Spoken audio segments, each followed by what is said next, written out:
রংপুর থেকে যুক্ত হচ্ছেন প্রতিনিধি লিয়াকত আলী বাদল। বাদল, মনোনয়ন বাছাই যাচাই শেষ হয়েছে, এখন নির্বাচনের আমেজ কেমন সেখানে? ধন্যবাদ রক্তিম আপনাকে।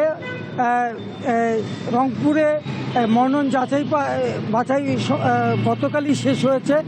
রংপুরে 56 জন প্রার্থীর মধ্যে 12টির মনোনয়নপত্র বাতিল ঘোষণা করা হয়েছে এবং 44টি মনোনয়নপত্র বৈধ ঘোষণা করা হয়েছে। এই 6টি আসনে 44 জন প্রার্থী প্রতিদ্বন্দ্বিতা করবেন। আর এই বাছাইয়ের পর থেকে প্রার্থীরা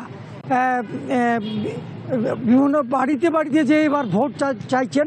এবার একটা নতুন মেরুকরণ হয়েছে, সেটা হচ্ছে যে প্রার্থীরা কিন্তু এবার বিভিন্ন জায়গায় উঠান বৈঠক করছেন, বাড়িতে যে ভোট চাইছেন। ভোটকে এই নির্বাচনকে উপলক্ষে একটা উৎসবমুখের পরিবেশের সৃষ্টি হয়েছে রংপুরে।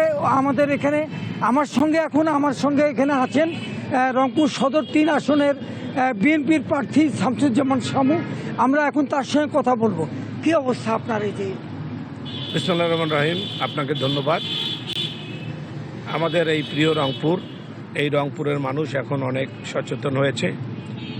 রংপুরের মানুষ এখন ঘুরে দাঁড়িয়েছে, কারণ দীর্ঘদিন ধরে রংপুরে কোনো উন্নয়ন হয় না। গত 40 বছরে যারা রংপুরের মানুষের কাছে ভোট নিয়েছে তারা কোনো উন্নয়ন করে নাই, এবং উন্নয়ন না করার ফলে রংপুরের মানুষ চায় আগামীতে ধানের শীষের প্রার্থী বিজয়ী হোক, ধানের শীষের মাধ্যমে রংপুর উন্নয়ন হোক। মানে শামসুজ্জামান শামু যেটা বলছিলেন, রংপুরে যে অবস্থা এখন, নির্বাচনের একটা মানে ডামাডোল শুরু হয়ে গেছে। তো এই ছিল আমার কাছে এই মুহূর্তের সর্বশেষ খবর। ধন্যবাদ বাদল। রংপুর প্রতিনিধি লিয়াকত আলী বাদল যুক্ত হয়েছিলেন।